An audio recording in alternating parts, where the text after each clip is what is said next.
Vicepresidente, oggi c'è il Consiglio direttivo congiunto Federalberghi Confturismo, la presenza della Regione Veneto a significare, dopo l'incontro che avete avuto con il presidente Massimiliano Schiavon di Federalberghi e di Confturismo,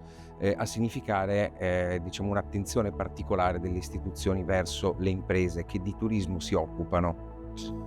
Sono qui con piacere nella sede di Confturismo e di Federalberghi, proprio per testimoniare la vicinanza non solo dell'amministrazione regionale nei confronti delle nostre imprese e dei nostri operatori, ma anche per festeggiare assieme e guardare quali saranno i prossimi obiettivi di questi 74 milioni di presenze e 22 milioni di arrivi che nel 2025 hanno fatto sì che il Veneto fosse ancora e rimanesse ancora la prima regione turistica d'Italia. Per noi il turismo è una vera e propria industria, sicuramente green rispetto a molte altre,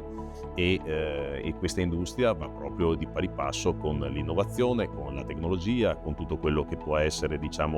il supporto da parte degli enti locali, la collaborazione tra istituzioni e operatori per trovare le migliori soluzioni, ampliare questo numero dei 74 milioni, ma soprattutto far lavorare l'intero Veneto, visto che per l'80% dei 74 milioni sono, concentrati su 20 località, far lavorare questo modo di fare squadra per poi appunto crescere in tutto il Veneto. Ecco, questo comparto lo ha ricevuto qualche giorno fa in un incontro in cui Massimiliano Schiavon, presidente di Federalberghi Veneto, le ha presentato un position paper che parla di amministrazione, sburocratizzazione, insomma di quello che è il futuro di queste imprese che rappresentano uno dei comparti fondamentali possiamo dire, del prodotto interno lordo della regione.